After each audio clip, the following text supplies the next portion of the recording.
Easily Offended Podcast, man. We are now checking in right now. Yes, sir. What episode is this, my man? This is going to be 68. 68. Episode 68, man. We almost at 70. We almost at 70. So, look, we got a special guest, man. I have heard so many great stories about this man. I have watched him tear down so many clubs throughout my club years. As a kid growing up, my brother was a house DJ before he went to the hip hop side. So I remember at a young age of them coming in at 2, 3 in the morning, fairs cooking breakfast, talking about the night before or talking about the night they just left. And I'm just a young kid, just in amazement, like, man, it was like that? Really? Word? What happened? She took her shirt off? What? Get out of here. People were sweating. Couldn't wait till I got to the 21 age so I could just experience the house music and just the culture that I was just around. So we have a special guest, and I mean, Mr. Terry Hunter, man, how you doing, brother? I just can't say nothing more. Hit the hand clap button, nigga. Hit the hand clap button. God damn. God damn. I always miss the hand clap. You know what I'm saying? You be missing your cues, man. God damn. I got to pay more attention. I was just excited. I know you was in the moment. It's okay. It's okay. It's all right.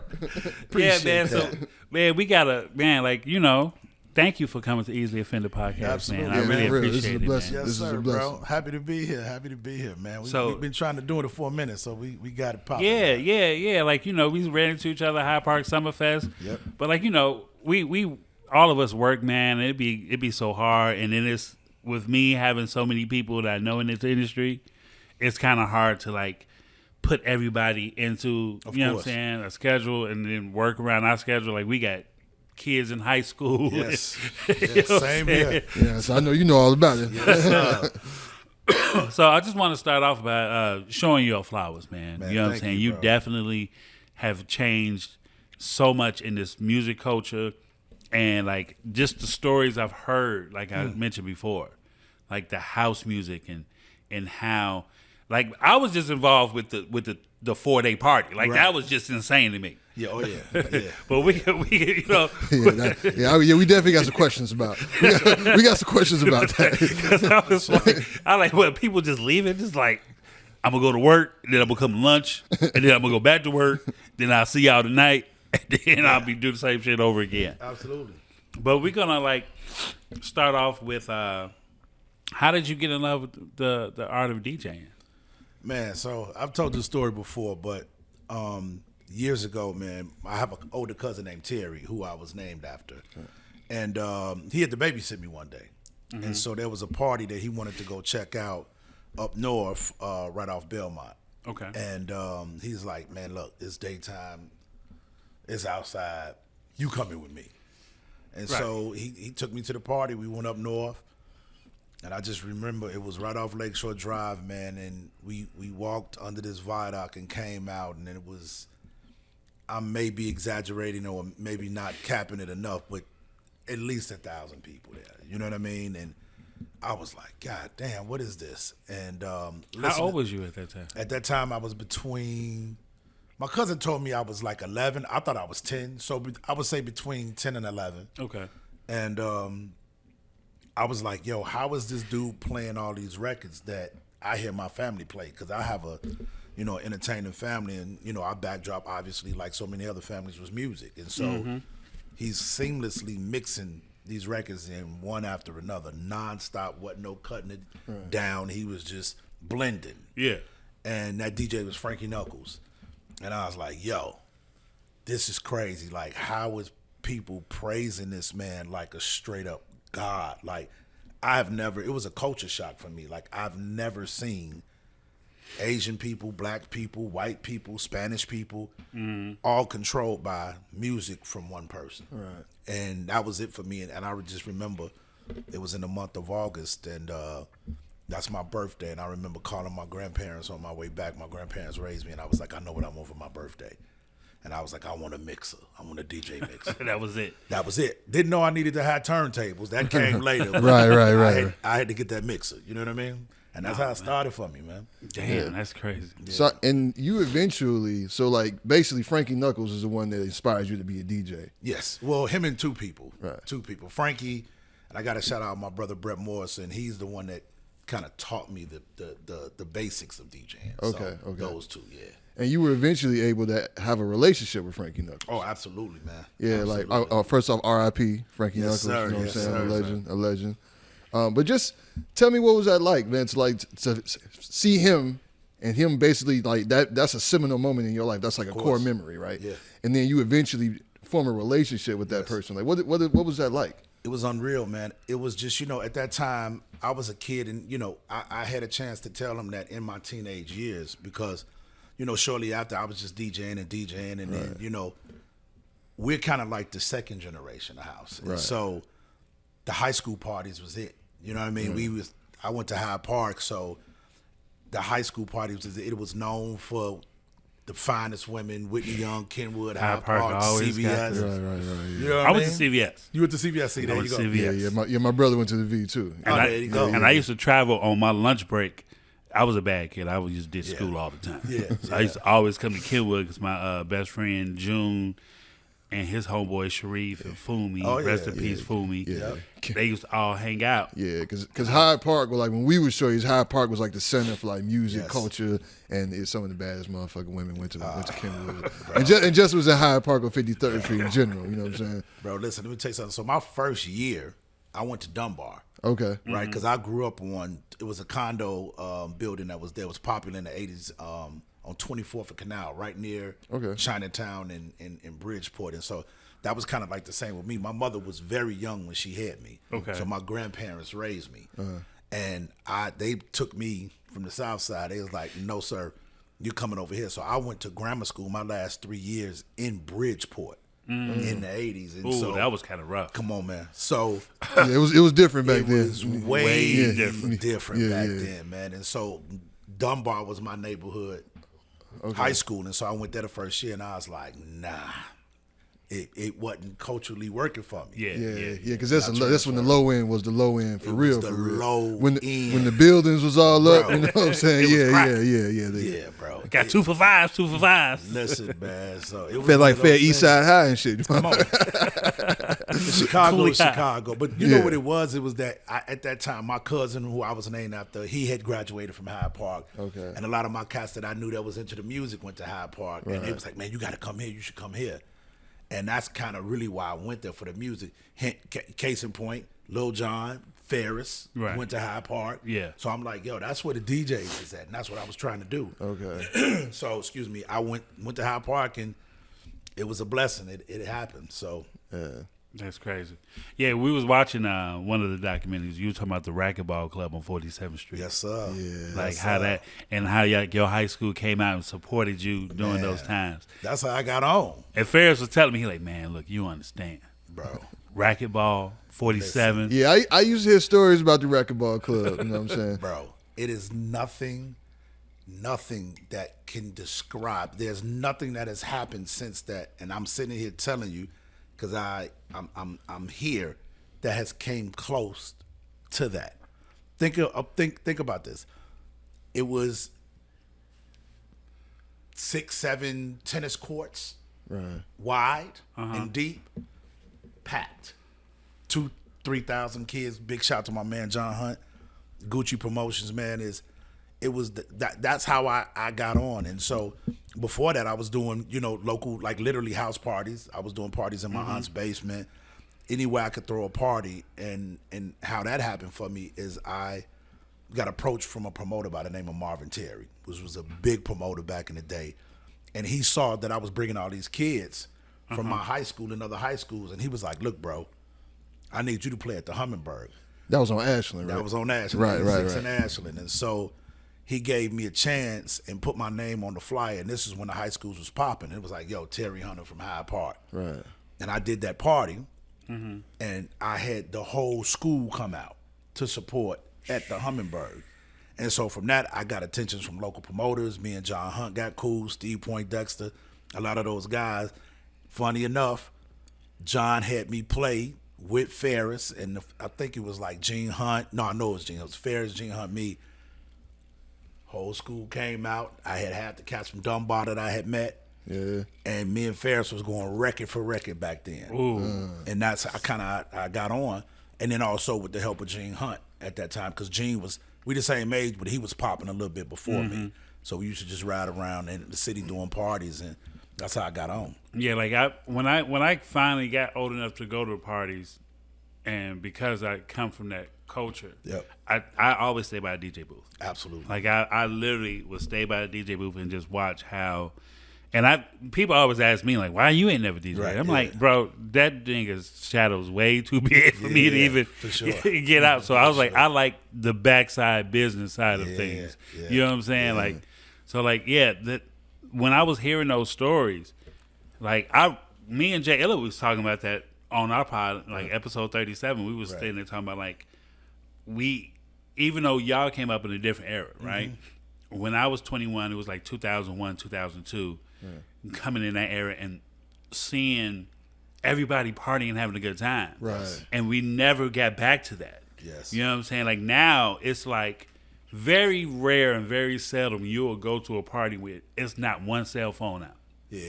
You know what I'm saying? Well, that done killed. Yeah, that's not. It's like, you know, and it's really from the older people that came from the warehouse, those days, like the league parties. At the league parties, people don't really have their phones out because people just here for the music. You know what I'm Let me saying? tell you something. Big shout out to Spencer Leak, man. And we just did this party yesterday, and it was just good to see so many people from back in the day. And it was funny that you said that. I counted. It was about 4. You know, we took a lot of pictures with different people. Yeah. But it was maybe 4 people that might have had their cameras out. They might have been taping in between their little groups, but it wasn't just on the DJ. It wasn't on us. Right. And so I really, really appreciated that, man. And I see why certain people, like I'm gonna tell you, I'm in 2025. I'm starting to do a no phone party. You got a phone check.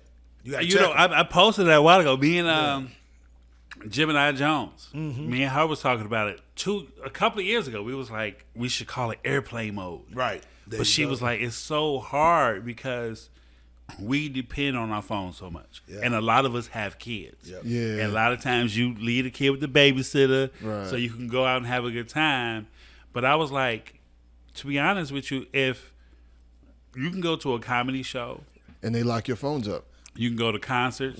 Because when we went to go see Tony, they took our phones. Yeah. Right? You know, so it's possible. It's very possible. Yeah. I think it's possible. I think it's how much you want the music, and it'll weed you out to see what you're there for. You're either there for the bullshit or you're there for the music. You know what I mean? Like Deion Cole, his shows was here. Yo, you're not allowed to bring your phone. Right. Yeah, right. we was at So, Wintrust, and he was like, yeah. you know, they didn't have a system where they lock your phone up at Wintrust, but they was just like, signs was everywhere, like, just please do not record, enjoy the show. And when he came on, wasn't no phones out. Like, they put their phones out because he came out and he got emotional. Yep. You know what I'm saying? Seeing a sold-out arena in his hometown. Yep. You know, but... No, I think it can be done, bro. I think I'm gonna try it. I'm gonna make it work. Well, if anybody could do it. Yeah. I hope. I mean, I wish we could go back to that because, I mean, I miss the days of... I want to do a party with no sections, Yes. no bottle girls. Yes. You know what I'm saying? Just come and have a good time. You could buy a bottle, but we ain't finna do no... You ain't got Lighting it up. Yeah, we ain't got no security guard for you. Like, Fireworks. look, you can take this high boy, right. your bottle, your juices, and that's it. We ain't finna do all that. Speaking of parties, Yeah. so I watched the Forgotten Nightclubs episode with you. Yes. And you know, you hear stories about shit, and you like niggas was exaggerating. Right. But you talked about how they used to have parties at the spot that was on Michigan, on Lower Michigan. Music Box. Music Box. Yes. Right? Where the party would start on Thursday. Yes, sir. And end on Sunday. Music Box Marathon. So like, and I've heard about this shit before, but like, but you know, niggas be exaggerating, right? Absolutely. You know what I'm saying? You think about like, you know, somebody like, yeah, you know, when I was in high school, I had one game where I had 7 touchdowns, ran for 587 yards. Like, bro, that ain't happened. You know what I'm saying? Right. 587 yards. Right. You know what I'm saying? You broke the national record for high school. Right. You know that. Right. Why I ain't never heard of this? You know what I'm saying? Absolutely, yeah. But I would hear people talk about, yeah, we used to party for days, like, and nonstop. And I was like, how is that possible? So I have questions. Yes. Right? So you talked about it, you said like, okay, you would leave and come back. Yes. Right? Yes. So were there people that would stay there the whole time? Oh, fuck yes. 100%. 100%. A couple of people that's not with us no more that I'll be like, yo, how did you do it? Like, yes, we'll stay there, we'll leave, come back, maybe get something to eat. Right. Some people, it wasn't a lot, but they would stay there literally the whole time because when the marathons was going on, he wouldn't necessarily have food out, but he would have a fruit tray. And, drinks, and it was, rumored that it was something in that fruit to keep you going. You know what I mean? Okay. And so it was literally from Thursday night till Sunday morning. Literally. That's insane. And so when I went, I didn't go on Thursdays. We used to go Fridays after school. Okay. Stay there till as long as we could. Go back Saturday afternoon. If I had something to do, leave. Come back Saturday night, party till Sunday.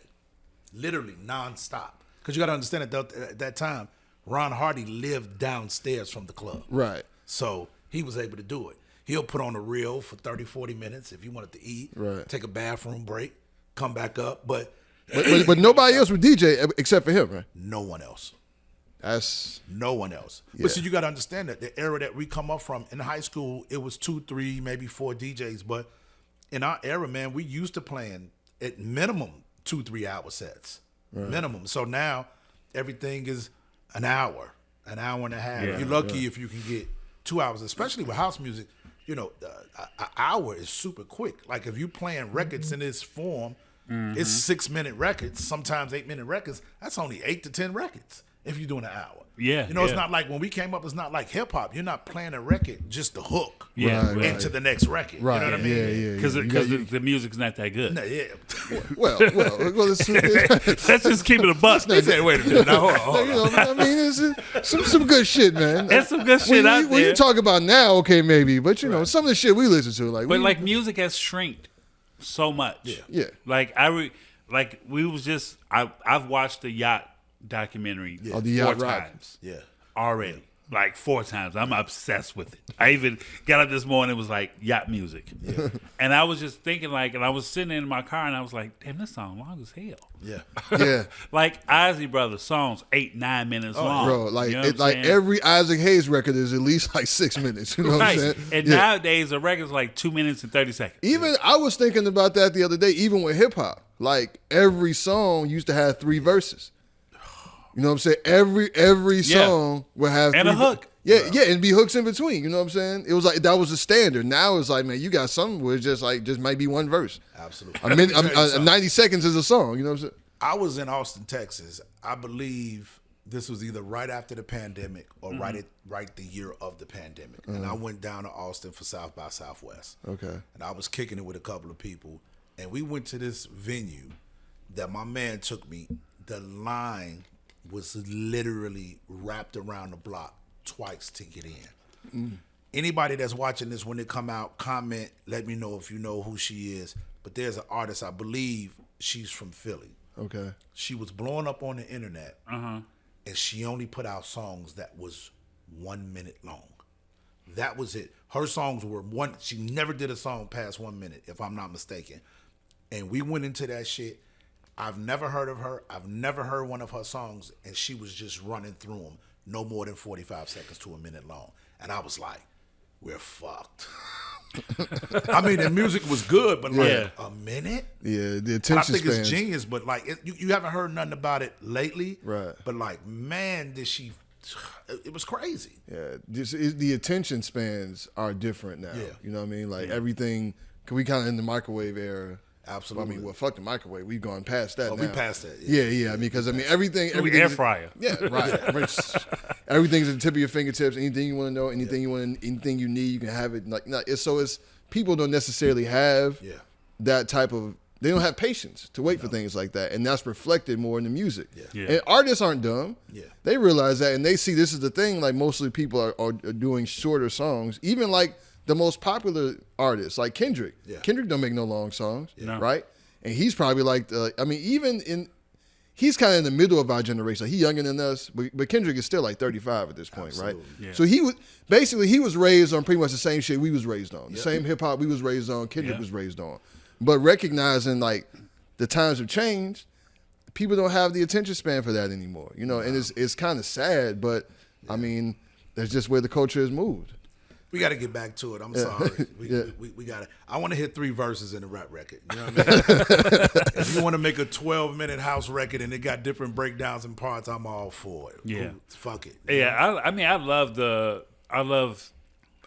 some of the music that's out now. I love the 3 verse. Yes. You know what I'm saying? Like, that's really like Griselda, Larry June, stuff like that. Yes. That I can vibe out to. But then I was like, I want to ask you, like, so you got these Instagram DJs, right? And shout out to Black Coffee. Yes. It's not a diss to him, whatever. Of course. But it's just like, what's the dude? Kate Trinata? Kate Trinata. K Trinata. Yeah, it's like their sets are already pre-programmed. Yeah. And it's like, I was watching him on Tyler the Creator. Yes. Had a festival. And I was like, oh, Kate Trinata, yeah, I'm gonna vibe out to it. I'm watching it. And it's like, I'm like, he's not really DJing right now. Because he's just playing the records because I guess he had the background going in. Like, do you feel that that's going to be like the new thing to go to? So, like, the art of DJing is just, you know what I mean? the thing of it is, man, I still think it's enough of us left that's doing big things, can kind of combat that. You know, I see a lot of DJs, no disrespect, but they don't use headphones. They just hit cue buttons and cue their stuff up. And so that's cool, but, you know, I embrace technology. I'm not one of those guys that don't embrace it. Right. It's there for a reason. You know what I'm saying? If it can work for you, use it. If it don't use it. But I think the art of DJing, a lot of people are kind of disrespecting to me the art form of it. And like you said, having a program set, that takes the fun out of it for me. You know what I mean? That's what I'm saying. Like, it just it 'cause takes the excitement out. Yeah, because how do you like change with the vibe of the crowd? Like, how do you like? Because there's always gonna be a different feeling, Absolutely. right? You know, like the energy that you feel in a different place at a different time, it can shift at any moment, Any moment. right? And just like you mentioned Jay Illa earlier, Jay, he spoke to that, seeing like, you know, feeling the crowd, seeing what's going, knowing if they're getting a little too charged up, doing something to bring them back down. And if it's pre-programmed, you really don't have. You don't have it, but that goes back to what I was saying before. The reason why a lot of those sets are pre-programmed, especially at them big festivals, you got an hour and a half tops to do what you do, and then it's the next man up. Right. So that's one of the reasons. I get it. We do a big festival, and I mean, we play an hour set because it's 7 of us or 6 of us in the chosen few that's DJing. So I understand, but it has to, in that format that we do chosen few, we still DJ. Absolutely. We still DJ. We still prepare for our sets. Right. Because I can play, and Wayne Williams before me can play 5 of the records that I was going to play. We don't converse. We don't, hey, don't play this. It's too much fucking music out there. Right. Play what you're going to play. I always got something. And so that's, when you see a lot of people do that, like I've heard of some bigger DJs telling people, yo, tell him he can't play this. That's some bullshit because it's enough records. My only thing, if you have a DJ that's a producer that makes records, and if that producer is known or remixer known and that DJ's for a certain record, the people want to hear him play that. Don't play that just out of respect. Their own production. I feel like at festivals that it should be that way. Yeah, right? Absolutely. When it was like when we used to do college nights in the suburbs or any parties I used to work with fairs and run to the door, I used to tell DJs when they came in, like, you're the opener, R&B, you know what I'm saying? Just create the vibe. That's it. That second person come in, Yep. You take it up another level. Yep. Sean Mack was real good with that because we used to have Commando or I can't forget the other little shorty name, the Twin. We used to have them open up. Yep. Just to create the vibe. Have Sean Mack come in. He had this crazy Cash Money, no limit set. Right. He'll do that. And then Ferris will come in. Ferris and Naples will come in and be like, all right, these are the records we're going to play. But at a festival, I see. Yes. Like, that's the way. But, because, like, you know, I look at it like curating the crowd. Yes. You But know see, what I'm even with that, like for me, not to cut you off, but like again, if Ferris did a Kanye West record, right? Don't you play that? But if you play something else, it's you got to look at it in the nightclub. It's 9 to 2, right? Basic hours, bro. It's too many hits. A lot of records. Yeah, It's too many hits. So you go play that because it's gonna be something that you're not gonna play. And then guess what? Even if you play it, it might be time for you to play it again. And so I just, that's just me. I can speak for one person. That's me. It's just like with cats, with house music. Yo, they start out banging like it's 12 o'clock at 9 o'clock. Hey, man, there's no one here. Slow it down. Like, let's build up. The opener is just important as the main DJ. Set, like you just said, set that tone, man. Yeah. Don't be in this motherfucker like, Well, younger DJs that is new and they get on the bill and they be like, oh, I gotta show out. Yeah, that's like, wrong. DJs listening. listen. No, that's wrong. No, you're opener. Do what the fuck you supposed to do. Play your role. Play your role. Get the crowd infused and get them drinking, get them in the vibe, and then let the second or third person come in and tear the motherfucker down. And eventually, you would get to that point. Absolutely. You know what I'm saying? But play your role. That's it. Yeah. They're chosen few, man. Lord Jesus. And so you were correct me if I'm wrong, you were the last person added to the Chosen Few. Has anybody been added since? No, I wasn't. Well, I was the first person. Mike Dunn was the last person. Mike Dunn was the last person to be added, but I was the first person since the beginning that they added. So I became a part of Chosen Few in like 2000. We get the years mixed up. It's either 2003 or 2004. Okay. So it was one of those years, but it was still, we wasn't nowhere near the capacity of where we at now when I joined. You know what I mean? Right. It was still a few thousand people that we was doing that Midway Plaisance in Chicago. So yeah, man. So then after me, we added Mike 7 years later, I think. Okay. And then so Mike is the last one. I think that's it. Okay. Yeah. Oh, wow. So I attend every year. Yes. I've been coming. I can't even tell you how long. That's what I'm saying. But I come every year, rain, hail, sleet. You know what I'm saying. But normally it's normally really good weather. Man, we've been blessed. Yeah. Last year we got some rain, a little bit, and the sun came out at about 11 in the morning. So, yeah, I was worried about last year because last year it was the first time I came in like 5 or 6 years. Right. Yeah. The last time I came was when they had Ferris up there. Yeah.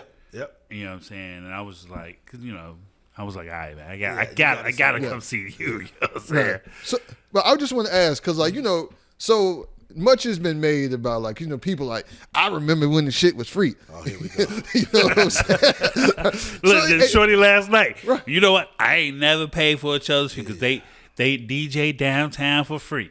They do this for free. Who DJ downtown for free? Not Terry Hunter. They don't DJ. No, it's a free festival. It's a free festival. You know what I'm saying? But I just wonder, can you just take a few seconds just to speak, because you're coming from somebody that's integral and part of the conglomerate that puts on the Chosen Few picnic every year. Yes. The things that actually go into putting on a festival of that magnitude. So much. It's just funny, and I get it. Different podcasts, different interviews have different audience, but we say this shit every year. It's that, I give the analogy, and this is showing my age a little bit, but I remember when Sundays you can ride on the Super Transfer. You pay one fee and you can ride all day. Right. You can't do that shit no more. Shit changes. So guess what happens? Is when we was doing the Chosen Few, it was a few hundred people. Right. Then it went to a few thousand people. And then when you start getting more than that, you got to have this thing, ladies and gentlemen, called insurance. Has to be paid for. Yeah. Then when it gets that big, the city's tapping on your door like, hey, man, this ain't no free event no more. You're a bona fide festival. Go through the proper channels to do this, right, or you can't do it no more. Yeah. So we was forced to do it. And then it's just, I don't understand people. Like, it's the one thing I love and hate about our city, man. It is the most hatingest, most supportive ass city in the world. Ain't it crazy? It's crazy to me. Like, people, why are we still talking about you remember when it was free? Who gives a fuck? Yeah, I remember when you could smoke cigarettes on airplanes. Hello. You know what I'm saying? Like, that shit wasn't a good idea. I told one girl, I was like, look, you pay $80. You could bring your drink in. You eat free all day. But stop. That's $80 the day of. We do pre-sale tickets for $35. Yep. There is not a festival in this world where you can bring your food, your drink, your tents, and still get in for under $100. The fucking early bird tickets at most festivals are $100. I told Shorty, I was like, look, Coachella, you can't bring a tent. Exactly. Hell no. You can't bring food. You can't bring drink. Yep. You went last year, you paid $700 to live on, because you know they have their festival, you can live there. Like they have a tent, you can They sleep have stuff there. that you can buy there. Yeah, but they literally have a tent where you can sleep in. Yep. And wake up the next day, eat breakfast, stuff like that. I'm like, this is a festival where you can come in for under $100. Yep. Bring your own drink. Go to each tent and get food, because everybody out there. Everybody is Everybody friendly out as there. shit. You know what I'm saying? Everybody's like, yo, you hungry? You want a burger? Yeah. You want some wings? So you want some ribs? I'm Wait, out get this. Guess what time it starts? 9 a.m. No. What time? Gates open at 7. 7. First DJ goes on at 8 a.m. No, right, because I'm out there. Oh, it's all at 9. No. Because I'm out there every year. So shout out to my homegirl Tiff. She puts up a tent every year, and damn near every year I go out there. I always leave and come back. Yep. You know what I'm saying? Because I ain't trying to be out there all Right. fucking. Okay, You know what I'm saying? Absolutely. I gotta go home and take a nap. You know what I'm saying? You gotta prepare yourself. Right. But I'm always out there at like 6:30, getting in line. You know what I'm saying? Getting shit ready to drag all that shit, set up the tents and all that or whatever. And it's always by like 6 a.m. It's hella people out there already. Everybody lined up, and the police is cool. They know people trying to pull up. They ain't tripping. You just put your head flashes on. That's the beautiful thing about it, right? Absolutely. Because it's always peaceful. Always. There's Never an issue. There's never been, and I know you talked about that because that's always been the vibe. Because you talked about that like in the old school with the parties, where like, you know what I'm saying, people would come up north. You know what I'm saying? It'd be folks in there, it'd be Stones in there, it'd be Latin Kings in there, Gay people. it'd be gay people, it'd be Asian people, it'd be white people, and everybody in there having a good time, and there's never a problem. Yep. So it's like there's something in the energy of that music that really just makes people it's love. You know? That's to me the point of today. I'm speaking of today only. Is that's why our youth is fucked up. It's because of the music. Look at what they're saying. Yeah. Look at what they're doing. Look at what they try to act on in that. And so, house music, it's nothing weak about house music. You know what I'm saying? It's nothing. It's about love. Who doesn't love? Like to be loved or love music or love a culture or love whatever it is that you into. And so, you know, you got your ratchet records and you got some of that, but you ain't never heard no dance record talking about, bitch, I'm finna kill you. Nigga, I was there one day and I heard Christopher Cross sailing over a house. Oh yeah. Yo, Lost my mind. Yo, somebody did a house remix to Can You Stand the Rain? Yeah. It's been circulating. I put that out. That's my man Star from Scratch from Toronto. It's on my label. No shit. Yeah, I played it last night. That's really? you. Yeah, that's on my label. I didn't realize that because I've been playing. Wait. Yo, You have a label? Oh yeah. Oh, we gonna talk about it. We gonna share. Yeah. No, I didn't know that was you. Yeah. Yo, I've been playing that shit. So you know what I'm saying? Like, yo, and because the first time I heard it, I was like, oh my God. My man, big up Star from Scratch, man. He out of Toronto, one of the biggest DJs there. He did the record and sent it to me, and then we was trying to go through the situation of licensing and getting it done and whatever. I had been playing it like for at least a year before I put it out. And then we gave it to a lot of the DJs. He gave it to a lot of the DJs, and man, that shit blew up, and it's still going. You know what I mean? So I just started hearing it like this year. Yeah. You know what I'm saying? Like, because I was out there. Matter of fact, I think the first time I heard it, they be doing the house on 31st. Yeah, absolutely. And I was like, hold on, nigga, is that Can You Stand the Rain? Like, hold on, like that shit. Man. Yeah. There's a lot of those going around. Right. So, and speaking of remixes, so you said, the Beyonce, right? Yes. So that's what you got nominated for the Grammy for in 2023, correct? Yes. Right. So I read that you said that basically you were doing the live mix. Yes. And Beyonce's people approached you. Yes. So it was like, So that did somebody show up in like with a black suitcase or something with a handwritten note? You know what I'm saying? Like, how did that? It's like, she's very mysterious. Right. You know what I'm saying? No. So I'm gonna give you a quick story. So what happened was we was, from the pandemic, birthed all of these streams that we're doing now. Yeah. And so the streams has become a vital part of us breaking records because radio is not a factor. So, I do a stream called Sanitize Your Soul, every week as much as I can because I'm, traveling on the road. But this particular time I was at home doing a live stream. And so this brother called me and I'm looking at my phone, I'm live. I said, I'll call him back after the stream. Call me back. I'm like, shit. So I told my man that's running my stream, I said, yo, take me off a camera. So I turned the shit down, answered the phone. I'm like, what's going on? They're like, yo, what up? I'm like, what's going on, D? Blah, blah, blah, blah, blah. Backstory to that is when I produced It's Your World for Jennifer Hudson, that R. Kelly wrote, he was Jennifer Hudson's manager. Okay. And so we established a relationship, kept in contact, super cool brother named Damien, big shout to him. But he called me. So when I picked up the phone doing the stream, I'm like, yo, what's going on? Like, we getting the band back together? What's happening? Off of the It's Your World, the Jennifer Hudson record I did. And he was like, no, not quite. He was like, you busy? I'm like, yeah, well, I'm in the middle of the stream. But I said, but it's all good. He said, well, no, call me back. I get back. I told my man, hey, yo, I got on the stream. Sorry, y'all. Listen, we're going to end a few minutes earlier. Something came up, blah, blah, blah. Call him back. He was like, yeah, man, so, I'm not working with Jennifer no more. He was like, but I'm working with Beyonce. And she has this song called Break My Soul. Now, this was when all the controversy was going on with Drake dropping that house album. And then people was talking crazy, talking about, is this record authentic house? It ain't this, it ain't which that. I kind of like. Right. I kind of fucked with the Drake shit. I was kind of mad. Yeah. I was mad. I was like, I fucked with it too. Yeah. All right. Yeah. I'll vibe to it. So it's that whole little thing going on. And so he was like, look, man, we got this joint. We would love for you to touch this. Like, we got to have somebody authentic that from the culture, from the city, from Chicago, that blessed us and, B, want to get down. And so I'm like, he's like, man, are you busy? Can you, make it happen? And I was like, yeah.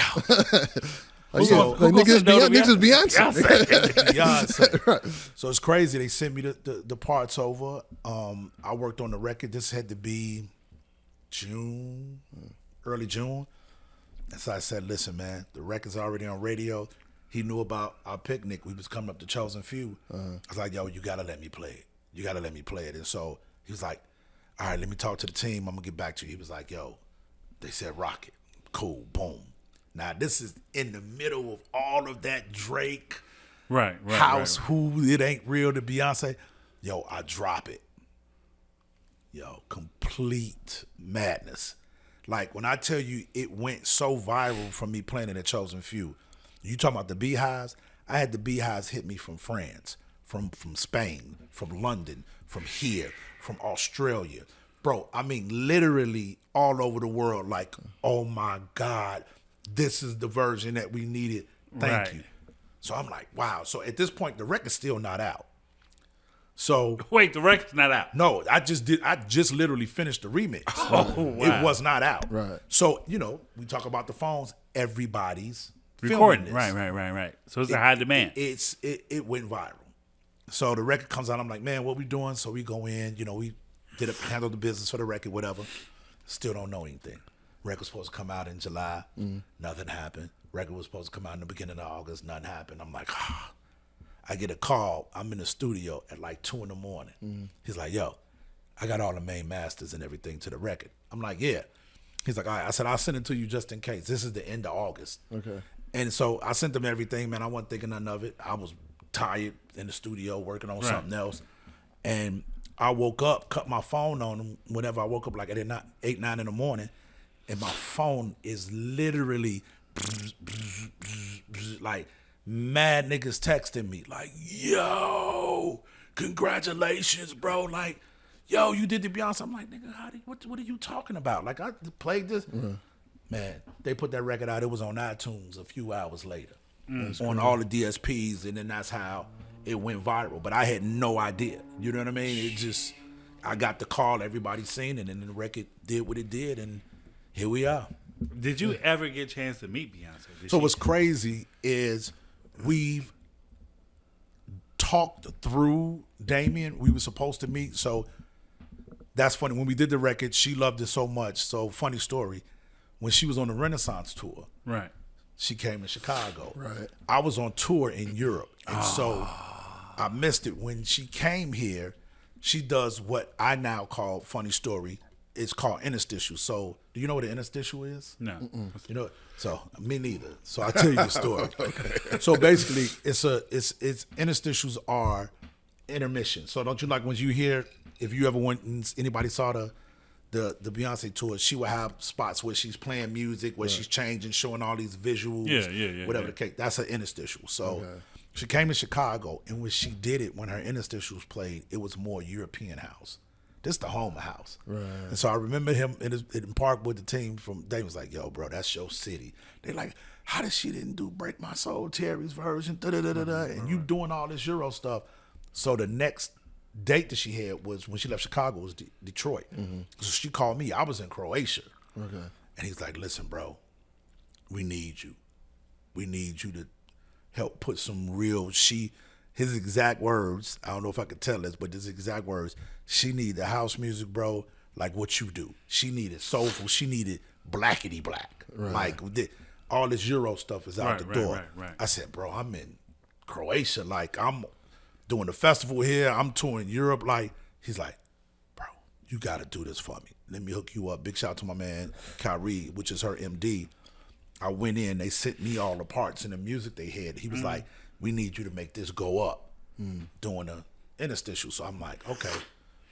Boom. Did it. Sent them to him. We working back and forth. I'm literally not getting no sleep.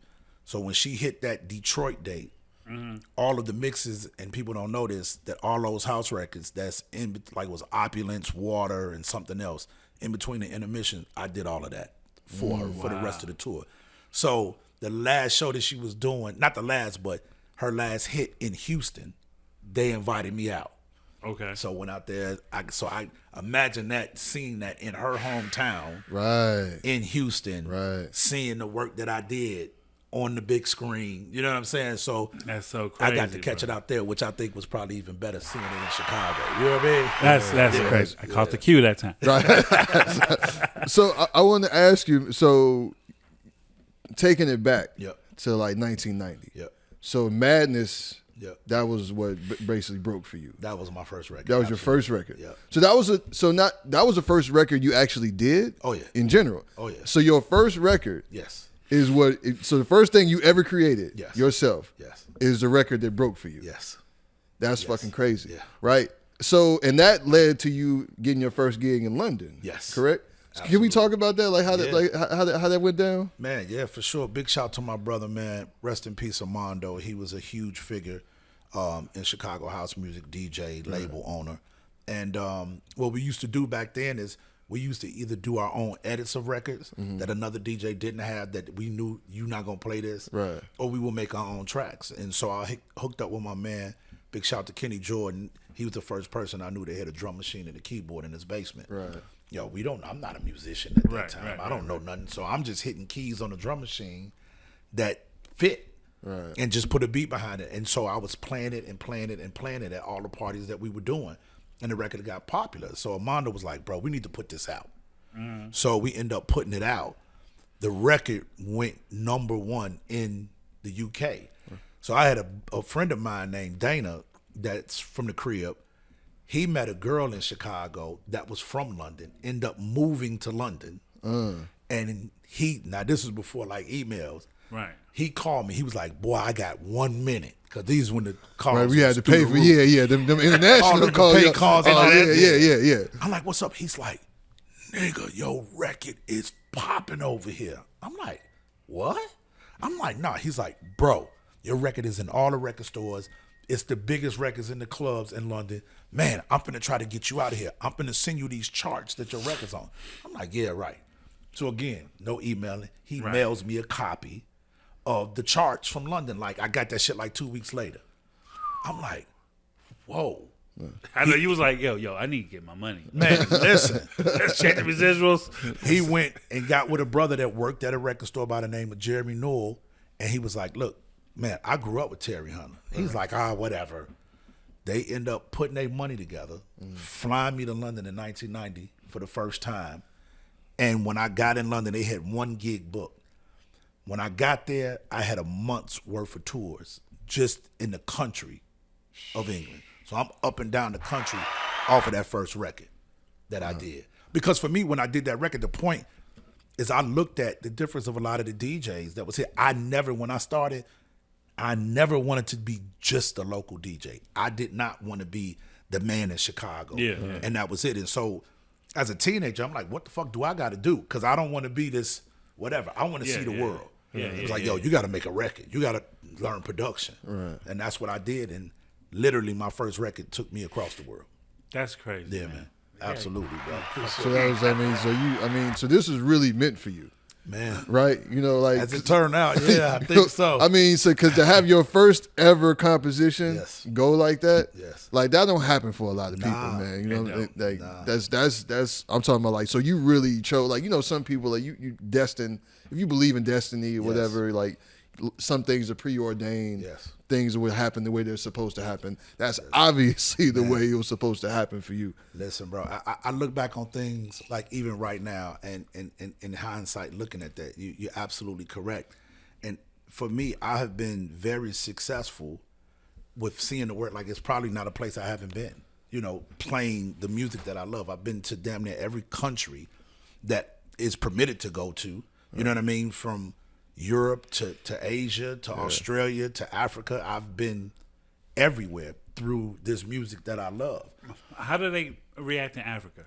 Like bro, so you talk about Black Coffee. The first time I went to South Africa, maybe it was 10, 15 years ago, and I remember I was so excited. I went with Teresa Griffin, and we was doing Wonderful. Right. Wonderful hadn't even popped here yet. So we did a show out there, and I was DJing, she was performing, and so I was like, look, I want to go out and see what's going on. And I would never forget, they was throwing a party inside this bar, inside of a mall. And I believe it was Nelson Mandela's mall. It's called Nelson Mandela Mall in Sandton, Johannesburg. We went into the damn thing, packed. And I'm like, yo, this motherfucker killing it. Right. And I was like, he's only DJing with one arm. So when I left there, you know, we spoke, we got introduced there. Why is he DJing with one arm? I don't know at that point. Okay. So I'm coming back like he's just DJing one arm. That DJ was Black Coffee. That was Black Coffee. He was holding it down, doing his thing in South Africa, and was the hottest motherfucker. And I just remember coming back like, yo, I'm telling you, this dude finna pop. This was before Superman. This was before, because when I used to do the Shrine back in the day, I was the first person to bring Black Coffee, me and Reggie Corners, to Chicago at the Shrine. And people thought Black Coffee was a singer. They thought he was going to perform Superman. Right. You know what I mean? Like, didn't know that he was a DJ and a producer. Right.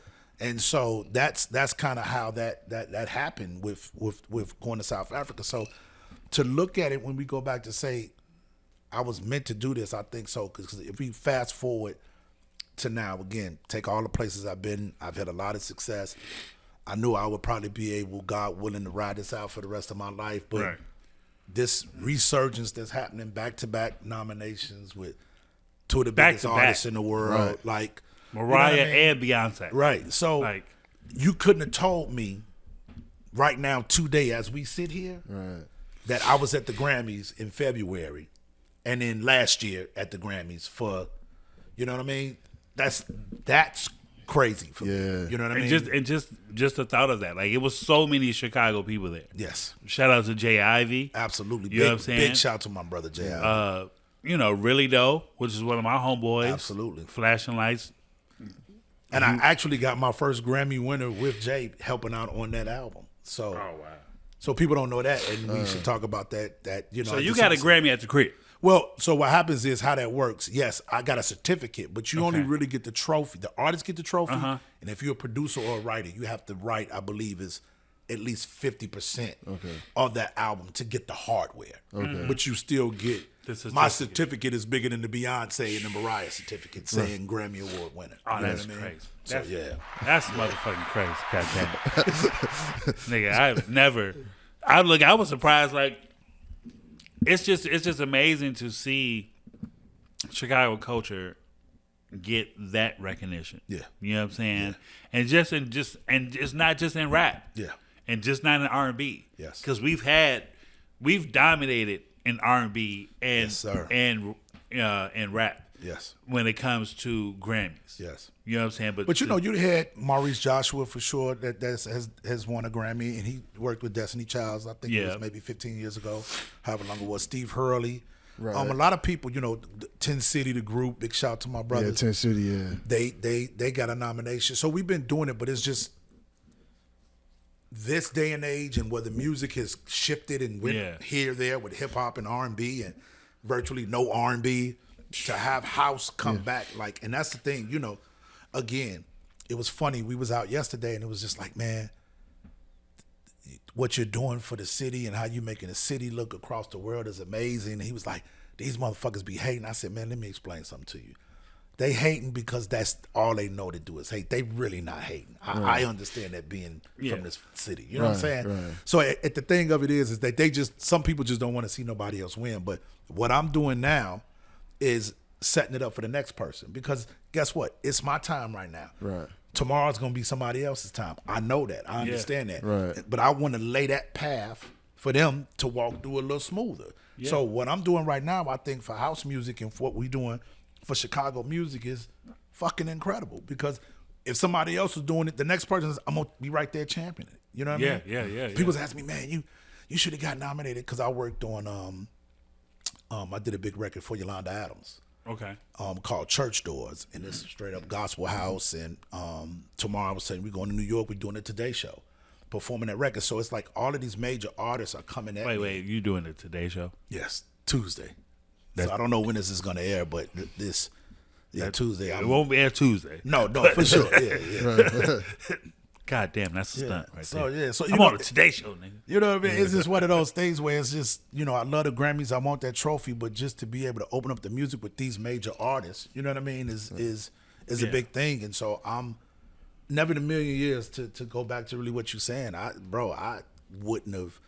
I couldn't have told you. I'd have bet my leg that I wouldn't be in this position that I'm in now. Right, you're talking about from 1990, 34 years later. Right. Absolutely. And getting Grammy nominations. 47, Right. Racquetball Club. Come on. Yeah. You know what I'm saying? Riviera. All day. Warehouse. Come on. Music Box. Come on. You know what I'm saying? Yeah. The 87 in Ashland. What was the spot? The Hummingbird. Hummingbird. Yeah. Like, I was so jealous. Right, because we came along a little bit later. Yeah, you know what I mean? yeah, For sure. like, For sure. So by the time, because when we were shorties, like what I originally knew, because I didn't have like your brother, obviously being a house DJ, I didn't have that frame of reference. Yeah. So when I first heard the term house music, it was like, we was out here footwork. Juke music. You know what I'm saying? Hey, I posted on Facebook. Somebody posted my nigga Larry Legend. Yeah. He was like, name some things that you don't like in Chicago. And I'm like, I don't like juke music. Right. When juke music come on, Sluggo finna call you. Sluggo, it's all good. Sorry. When I hear juke music, I literally go to the bar. I'm like, you know what? This is not my thing. I was a break dancer. I was a b-boy. Yeah. I wasn't never a footworking ass nigga either. You know, break your back was all. Okay, cool. Hold me up, nigga. Hold me up. But when I was a shorty, people used to call that house music. Yeah. Right? Yeah. So I got the term twisted. And then once I got older, you know what I'm saying, then I found out, okay, no, that's not, because then I had older cousins and they started telling me. This when I started hearing the stories about like. See, they called it more ghetto house. Right. It was ghetto house and then and juke and you know what I mean? And so it's definitely the roots of house. Right. You know what I mean? But it's its own thing. And big ups to all of those guys like Sluggo, DJ rest in Chip, peace, Sluggo, Dion, and absolutely Nafis. Chip, Nafis. Yeah. Oh man, Cass is holding it down. And let me tell you something. That shit is big across the world. They're getting gigs all over the world. playing straight up ghetto house and juke music. Yeah. Don't get it twisted. It's out Missy Elliott made it real popular. Yeah, with the footwork and that's even kind of had a resurgence in popularity. Yeah, matter of fact, shout out to my nigga Chemo. He was doing choreography for Chris Brown, and he was a legendary like footworker. Yeah. You know what I'm saying? He used to come to Secrets, 50-yard line, and tear shit down, and then he was on the ghetto tour house for a minute. DJs and the juke DJs is doing it, man. I love everything that them brothers is doing, man. And Sluggo family, you know what I mean? So they etched out. They good. Right. Yeah. So obviously, like Chicago, has a different culture. What not the way we perceive and way we respect and revere house music. Yes. Is a little bit different because this is where it comes from. Right. But the way it's spread all over the world. Yeah. And the way you say people react to it, like we got friends, like we got one of our guys, Bakari, lives in Australia, Rasan lives in London, and they be going to these parties like all over the world, well, like to hear DJs play, and I just see pictures, and you talking about just thousands of these huge parties, and they spending like house music or house derivative music, absolutely, and so like.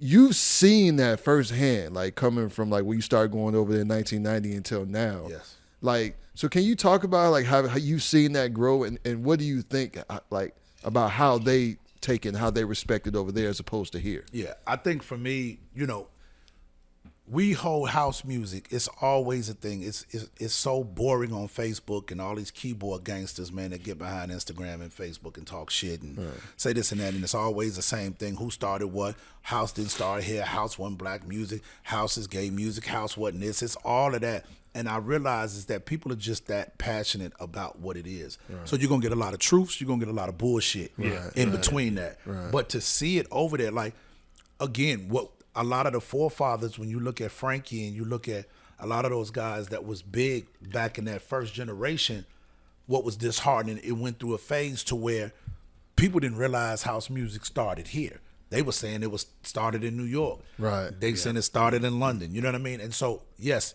similar sounds was there, but the name house music is from here. Right. You know what I mean? And so I understand that Joe Budden is not from Jersey. Yeah, no. And Joe better go on with that bullshit.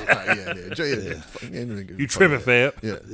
No, but say, like with that, it was the thing that we were going through is that a lot of the music was getting watered down, and then you had EDM come up. Right. And it's definitely dance music, and I'm all for the change. You know what I mean? But we were kind of getting taken out of the picture. You know what I mean? I'm glad you brought that up because the way EDM kind of came up, even in like the 90s. Yes. When you got like, so like Move Your Body. It came way after the 90s, EDM. Yeah, right. Yeah. But I'm talking about like dance music, like the B96 type shit. Yes. That's still house music. Yes, absolutely. Right? And people kind of like don't look at it as that. They should. You know what I'm saying? Because even like shit like things like Rhythm is a Dancer. You know what I'm saying? Absolutely. That's a house record. Yeah. Right? For sure. So, but then to see it become like when the EDM and all that and become what it is, and even when you get to see like Afro beats, like that's his own genre of music, but you can definitely hear the influence, the similarity. From house music, right? Yes.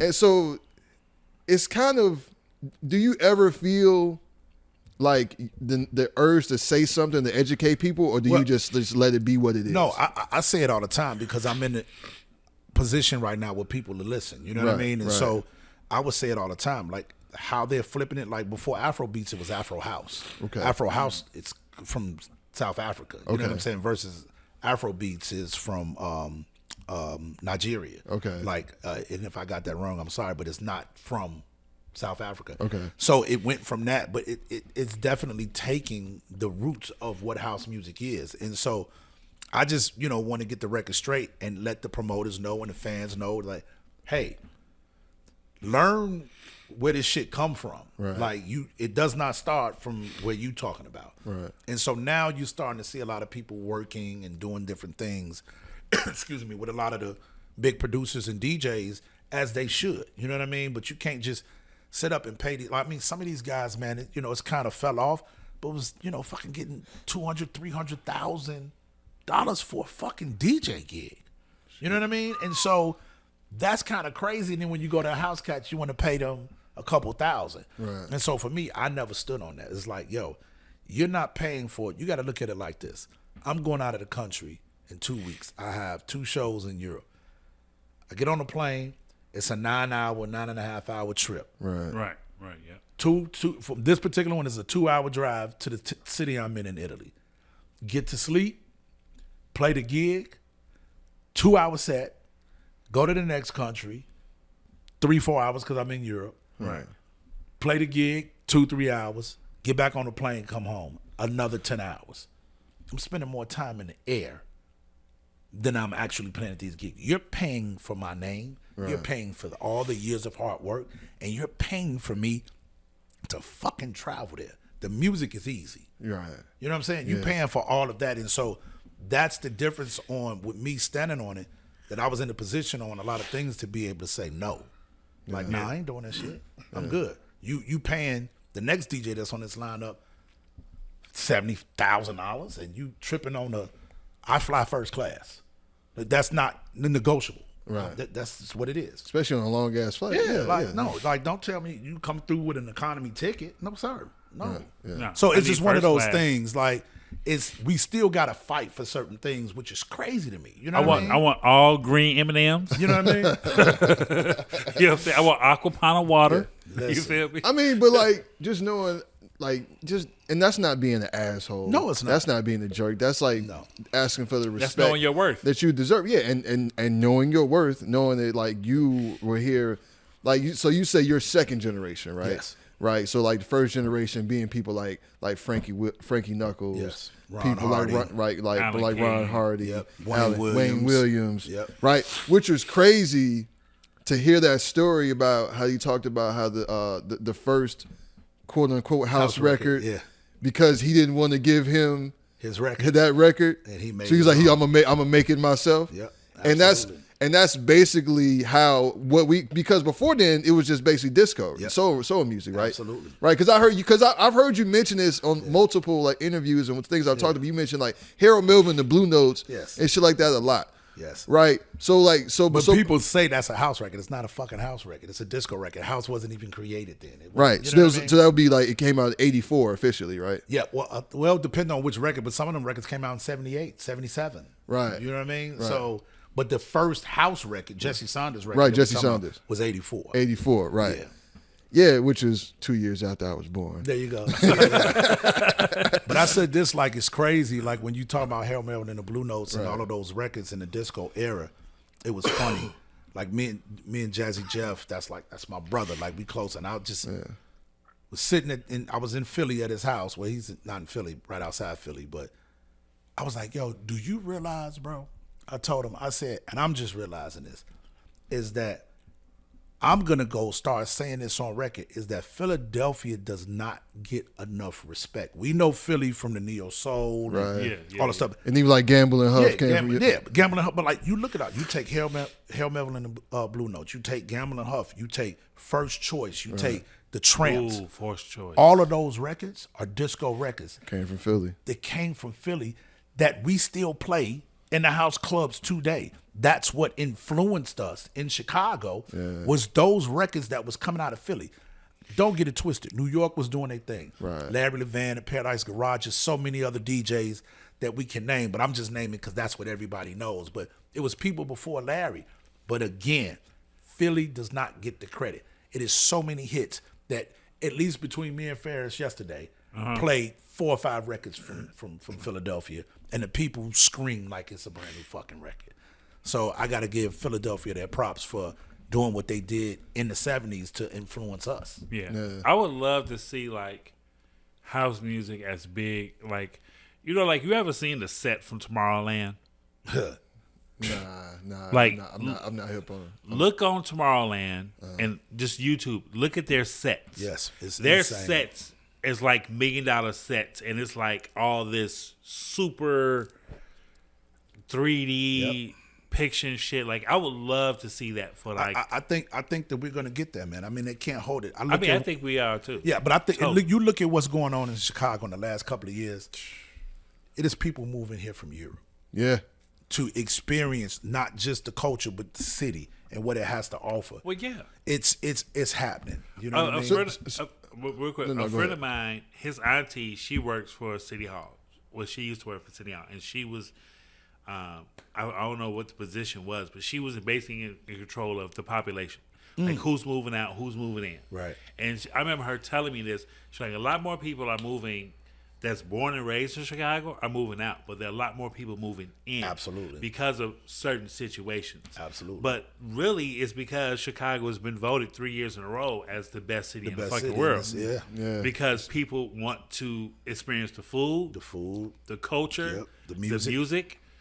And Chosen Few is a prime example of that because it gets bigger and bigger every year. But see, you talk about that, right? That's one of the things. Chosen Few. There's never been an incident. Ever, right? You look at some of these big festivals, exactly. You know, I don't want to put it on blast, but they've had drug-related deaths. They've had so many different things. And we still got to fucking fight to get mentioned in the city and some of these big publications that Chosen Few is what it is. Which is insane. Why? It's insane. Why is that? Yeah. 30, 40,000 people every year. You don't want to talk about that. And especially with the reputation for violence that Chicago has, you figure something like this for a huge festival in the heart of the South Side. Yes. Now we're in the shadow of the Obama Center. Absolutely. Right? You figure something like that would want to be highlighted. Yes. And you know in what? the city. And it's a lot of other people that don't even know that this happens. Yes. I was a while ago, Joe Budden podcast, they was talking about house music and shit like that. Right. And I literally sent Ish, because me and Ish, we kind of like talk back and forth on IG every once in a while. And I was like, yo, you need to, if you love house music, you need to come here. Yeah. Like, the whole staff, y'all, because Joe's a big fan of house music as well. For sure. But I was like, no, y'all need to come here and see what we see, because this is amazing. No, it is. Like, it gives me goosebumps every time I walk through those gates. Yeah, man. It's you know what I'm saying? special. Because it's the love, the food, the people. Absolutely. You see your girlfriend you had in 5th grade. Yeah, I got stole your chocolate milk. It's people, right? And it's people that I see. Shout out my homegirl, April, Meg. You know Megan, Joe Mo's sister. We bump into them, and Meg doesn't even live here. Oh wow. We bump into them every year, and we take a picture, and we never coordinate it. We never call each other like we gonna meet up here. But every year, and you know, there's many people there because it's all the time. Like, oh, you was there? I didn't see you. I didn't see you. Every year we bump into them. It's a tradition. You know what I'm saying? And we never coordinate, we never call, we never set it up, right? But that's just the type of stuff that happens there, right? Yeah. That's you saying that's why we, out of all the bullshit that we hear from the same people, it's like it's getting old. I remember when it was free. I swear to God, if another person come up to me to say that shit, I don't know what I'm gonna do. But those are the stories that keep us going, because again, me being very active in this scene, there's nothing like it. Yeah. You know, it's nothing like it. Those same people that complain, they pay for that money. They be right there. They be right there. They be right there without a question. They pay. Yeah, I mean, you know what I'm saying? That shit, I mean, you know, thankfully, as the price has gone up, so have my wages. There you go.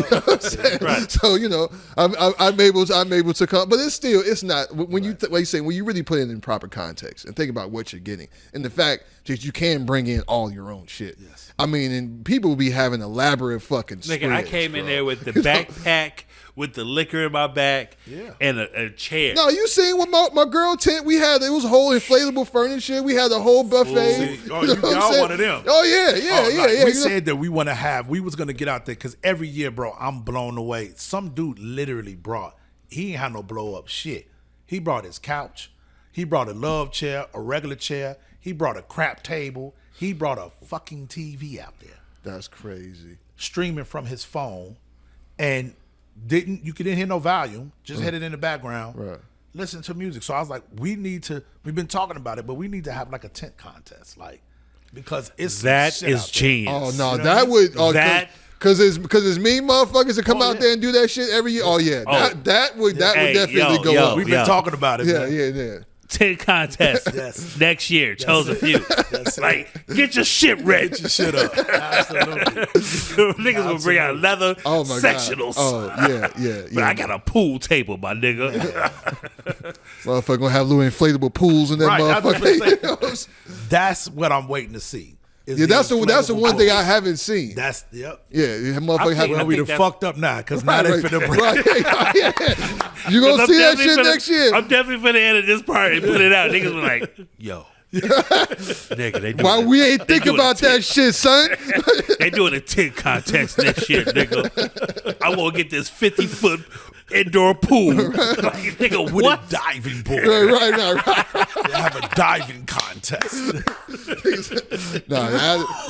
Yo, don't say it won't happen. No, listen. Because if it's one thing Chicago niggas are, it's innovative. They so innovative, bro. Niggas And we've have- been talking about Yeah. it and talking about it. It's just, again, that festival is so much to put on. Yeah. And so, it's always fires to put out and we haven't paid attention, but we might hire somebody just to deal with that. Yo, I can't. I can't even because like when I hear people talk about it, when I go there, the sheer magnitude, I can't even imagine the type of shit that goes on to build up, to lead up to it, and just how fucking exhausted y'all probably are by the time it's over. You have no idea. We don't sleep probably that whole week, man. Yeah. And big shout to my brothers, man. Wayne Williams, of course, Alan King, man, just holding it down. Ken Parham, the whole team, all of the chosen few, like we all are in there. You know what I mean? Like getting it done between Wayne, Alan, leading it, and Wayne and me and Kim and the rest of the guys, man. It's a task. Yeah, I remember like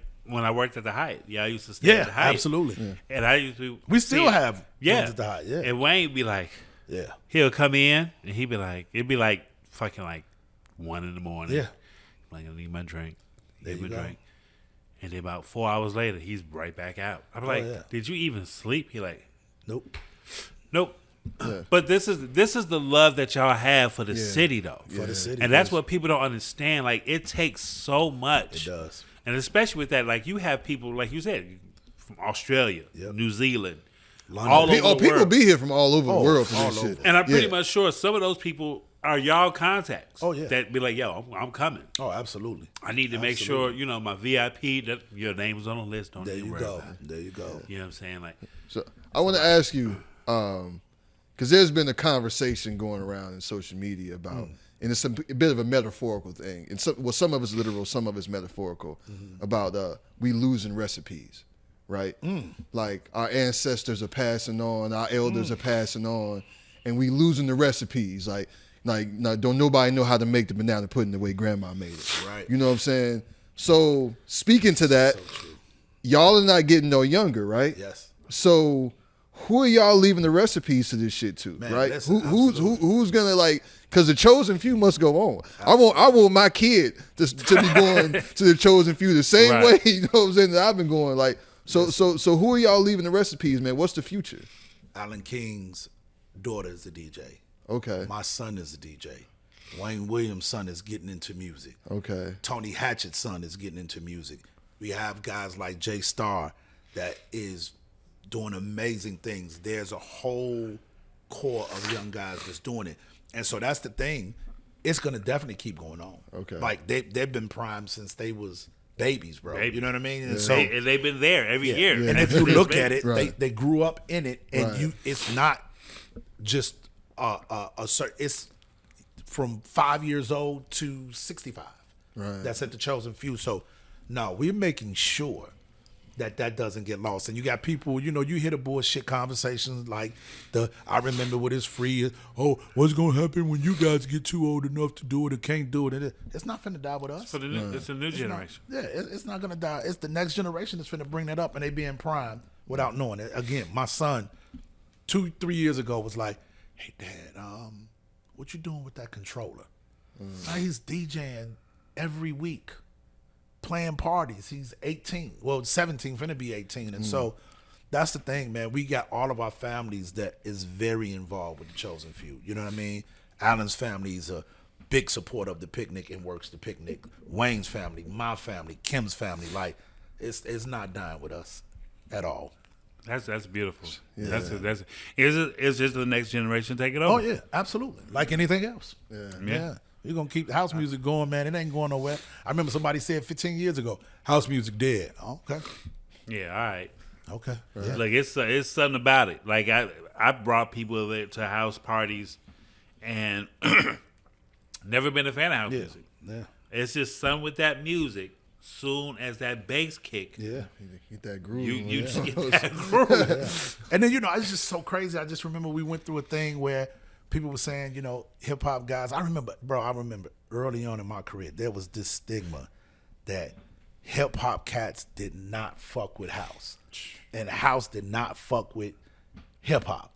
And I come from the hip hop thing. Like me and big shout out to my man No ID. Like, he used to do house music, bro, before he was doing hip hop. Twilight Tone. Like, yeah. that house. Yeah. I mean, look at Ferris where he's at. Like, But Common always talk about going to house parties and shit. You know what I'm saying? Bro, Yeah, niggas. Yeah. So Used to my get whole plugged thing- with the Gucci promotions. That was us. Right. Yeah, right. That was the Racquetball Club. So that was the thing. That was in Chicago. I remember I went to New York for the first time at the New Music Seminar, and I was like, oh, these motherfuckers fuck with house big time. Like, they really into it.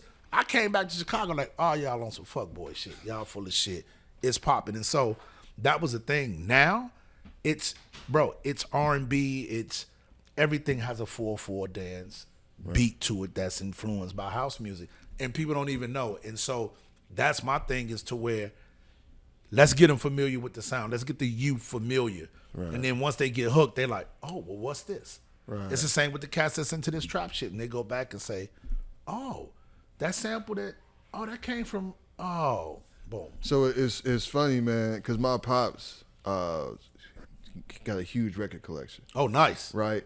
So he would do that to me and my brother when we were shorties. Be like, yo, this came from We'd this. be playing some, you know what I'm saying? And I was like, I remember like one day we came in the crib, and this was sometimes he would hear us playing and he put it on the record, let us know. But then one day we came in the crib, this is right when Miss Fat Booty came out. Oh, dope. Yeah. And then we came in the crib and he was playing that Aretha record. joint, You know what I'm saying?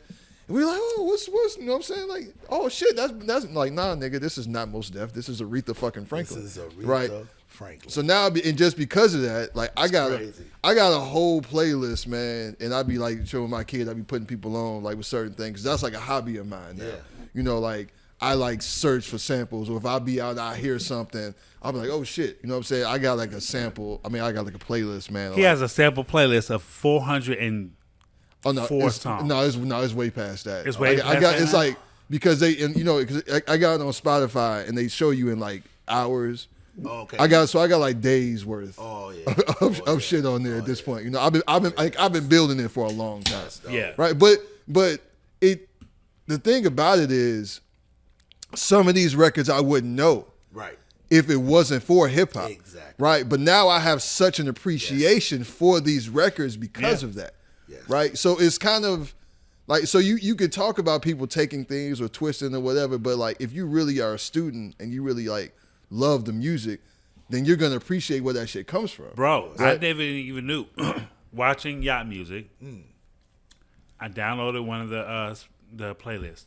Summer Breeze. Yes. Was actually made. That's the Ozzy's. That's a cover. The Ozzy's covered that song. I never knew that. Oh yeah, absolutely. Yeah. I never fucking knew that. I'm listening so to many it like records this like is that, Summer Breeze. Yeah. Like no, this is Ozzy's record. Yeah. But then I looked at the credit like, oh shit. Yeah.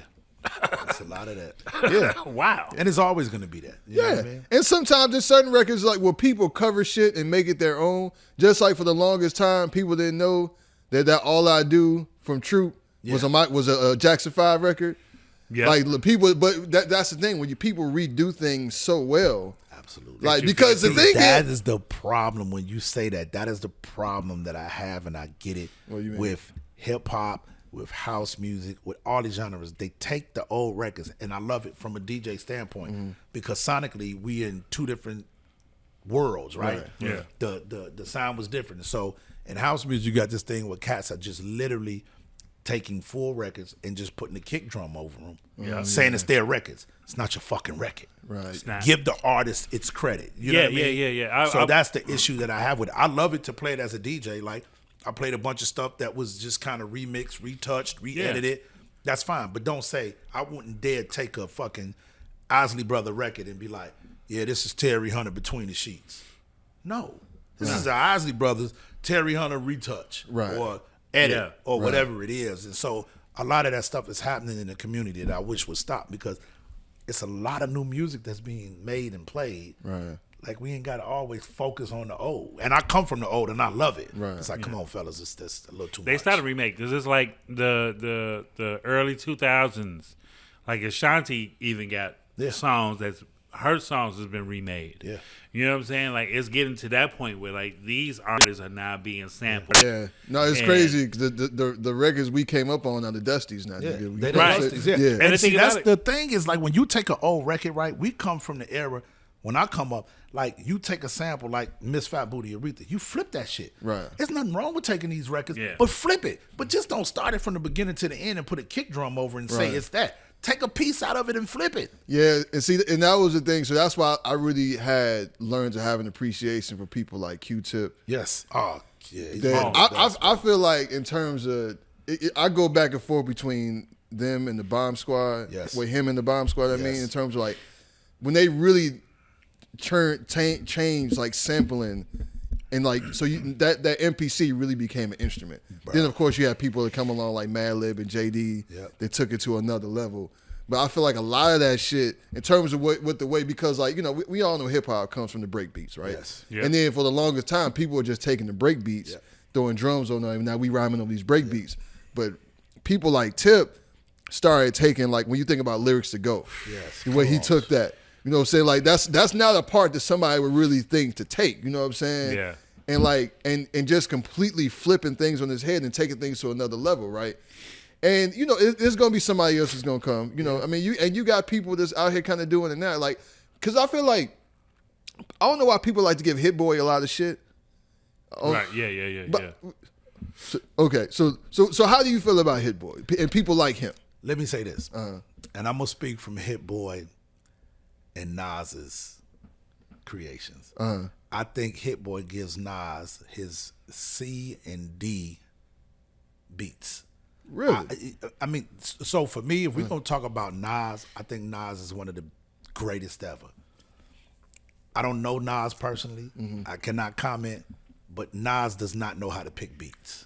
I mean, that's always been his greatest downfall. His greatest downfall. That is the problem with me. Like, yo, Nas, go back to the cats that your first two albums, man. Wait, you know he does have a primo beat. Yeah, but that Primo you can't album, do. man. I mean, like you can't say I got a primo beat and then you know what I mean? Like No, but the whole album is premiere.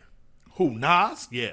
Right now? Yeah, they've been working on it. Oh, they're working on it. It ain't out yet. It ain't out yet. They've been Right. working on it. Okay. They've been Well, working then on watch what this album be like. Okay. Like, look at to me, Ross hooking up with Pete Rock. Yeah, which is an Now- amazing album. Now that really surprised me. Yeah. Because you know, sometimes, man, because like people can be prisoners of a certain moment. Yes. Right. And my fear was they gonna get together and make like a 1995 Nah, they 6 didn't. album. And they really came. This was like, man, to me, that's some of like Pete Rock best work. Ever. Yeah. I mean, like, yo, I Ever. remember I was going up to Michigan, man, to kick it with some of my people, and it was like an hour or something drive up there, man. So I just let that shit play. Yeah. And I was so fucking shocked, man. And because the thing about it is, I mean, I love Calm, you know what I'm saying? Absolutely. But you know, since B came out, you know, he's been kind of hit or miss. You know what I'm saying? Yeah. Right? You know, and I know he been doing a lot of things. He juggling like he been doing acting. This nigga in John Wick movies and shit. it. You know what I'm saying? He done fucked half of Hollywood. You know, I know, you know what I'm saying? Hey, can we talk about Common's track record when it comes to women? I mean, because I mean, his track record is pretty big. I mean, you got to put that nigga jersey in the Raptors, brother. Because I'm saying, Got to. Yeah, I You mean, got he to. definitely first ballot Hall of Famer. like You know? they want to talk about Drake or Fab or Joe, but no. Common Common been doing this shit. He got 30 years strong, nigga. You know I what I'm gonna put saying? that Chi-Town flavor on it. I'm gonna introduce you to mild sauce and arrows. You feel me? Listen, by the way, we got a record. I don't know if you know. I did a record called TSOC. Okay. The original record is like a disco hip hop record. That record was called TSOB, The Sound of Brooklyn. Okay. With Mikey D. That was always a big record in the house music community in Chicago, and it was one of my favorites. So I redone it. Okay. I got Rosh on the record. I got Mike Dunn rapping on the record. Shantae Savage on the record. Oh shit. My brother, rest in peace, Twan Gabs. And I got Jamie Principle is a legendary house music artist, and I have from Crucial Conflict on it. Why am I blanking? From Crucial. Cole. God damn. Sorry, Cole. Cole is on the record. Word. Like straight up rapping. You know what I mean? And Rosh is on there.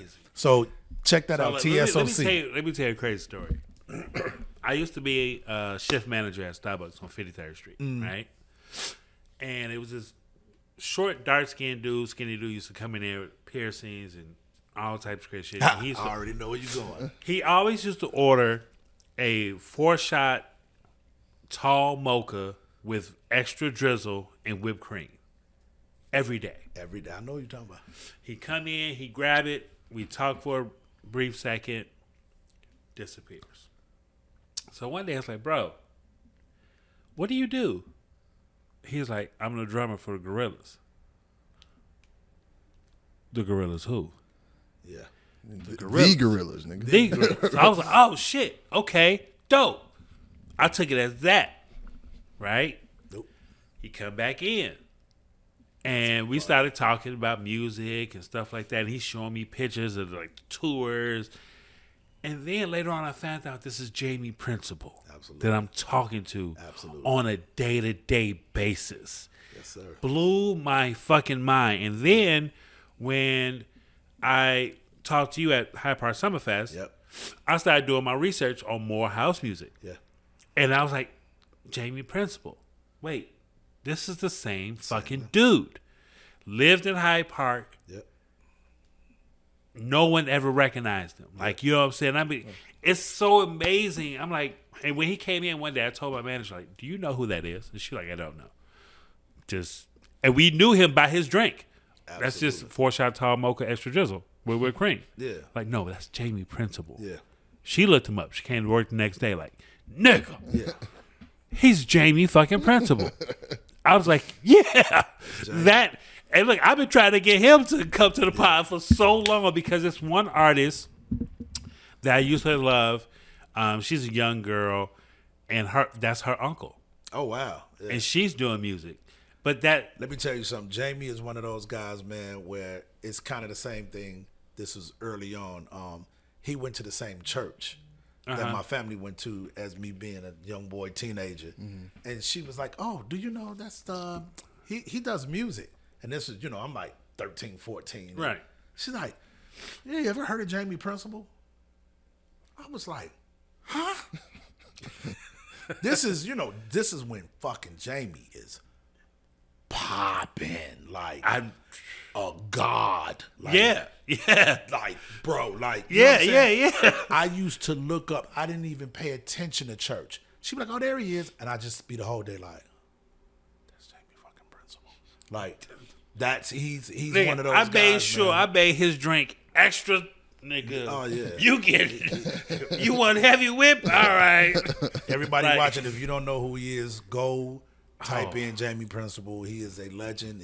I love him to death, man. And I can't say what's about to happen, but that brother there, man, he is so deserving of every flower, everything. It's so many silent giants. Oh man, listen, bro. He's what's a word bigger than giant? Titan. Titan. Whatever. He's that times 5. Yeah. Me. You know what I mean? Like, he was so humble. Absolutely. Like, when I finally knew all his history and he came in, I couldn't wait till he came in. Oh yeah. I saw the Drake come up. I'm like, he's finna come in. Yeah. Oh yeah. Because he always pre-ordered his drink. Right. So I made it, and I'm just sitting there waiting. Oh yeah. I knew exactly who you was talking about when you said that. And he came in. I was like, bro. Yeah. Do you know? Like, he's like, you never knew? I was like, that sounds no. like Jamie. I never knew. I just thought you was a drummer for the Gorillas, which is one of my favorite bands back in the day. And he's like, yeah. And walks off. And I was just like, I wanted to talk more. But it was just like, yo, it's so many, like I said, the one reason why we created this podcast was because there's so many silent giants in Chicago. Oh, yeah. Right? When it comes to musicians, to curators, to DJs, and everything. And I was just always been my main goal is to shine light on those people that don't get the recognition that they deserve. Absolutely. Like when I worked at Starbucks, Don C used to walk down 53rd Street and no one knew who the fuck he was. Absolutely. I'm like, do you understand who this guy is? Yeah. And what he's done to the culture? Got his fucking hat on, one of his hats on right. You know what I'm saying? I'm like, dude, he designed a Hummer. Yeah. Like, and they be like, oh, I don't know who the fuck he is. I tell my son all that. Like, boy, you tripping. No, yeah, man. And that's dope about doing podcasts like this, especially from the city. You know what I mean? It's not too many that I've done here. It's more out of state, out of the country, whatever. And so it's dope to do those here because we can sit back and talk and conversate as Chicagoans and know what the fuck we own. And, And then people will obviously get into that. It's infectious. They'll then start digging and wanting to know what the fuck they talking about. And that's the very thing we were talking about earlier off camera is that, you know, people need to know who you are, where you come from, what you about. Yeah. And so that's what makes things like this so dope, podcast and any other format that people are doing from the city, and you reach back to the giants and the silent giants and the people that's doing it to have this platform. So I appreciate you guys for this. I appreciate you being here, man. Yeah, man. Nah, this was something that, like, I mean, you know, because I got a chance to, like, rap with you. I've seen you outside on 31st that time. You know, from me. So to go from that to doing this right now, man, like, it's kind of like, man, that's what, man, you just got to keep living, man. You never know. Keep living, you never know what things are going to take you. You never know. You know what I'm saying, what's going to happen later on. You never know where you might cross paths with people again. Absolutely. You know what I mean? So this is definitely been a huge blessing. This is important, man. This is so important for people to keep doing because for years, bro, we was, hey, you got to be this certain age. You only got this time length to do this. Granted, I'm not an artist. I'm not in the forefront. But, like, even still, it is so many artists that's out here, from rappers to fucking singers to musicians that don't ever let no motherfucker tell you, hey, you too old. It's bullshit. It's bullshit. Like, I just turned 45. Yeah, come on, man. It's crazy, bro. Like, again, never in a million years. Because I remember when I was 25, 35 even, and I would see a 50-year-old, them motherfuckers would look old. Like, old. And would be out of touch. And then, you know, a couple of motherfuckers, I go to LA all the time, be doing, you know, DJing, playing different parties out there and a lot of studio work. And this was about maybe 7-8 years ago before the pandemic.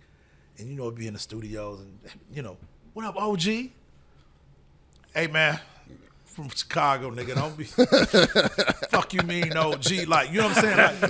Like, when you say OG before I understood where the shorties was coming from, then it's like, you used to do it. Right. You used to be the man. Like, you was an old gangster back in the day. Like, no motherfucker, I'm prevalent and I get with all you young niggas in what it is that we I do. got called Unc the other day. Yeah. Oh, I get called Unc all the time. But you know what? They don't mean it that way. Yeah, it's a sign of respect. It's a sign of respect, and it does not mean that you're washed up. See, I thought it was like you saying it's over. Motherfucker, you see I'm in this big-ass studio just like you. I ain't washed up. And then one dude broke it down. I don't know who this dude was.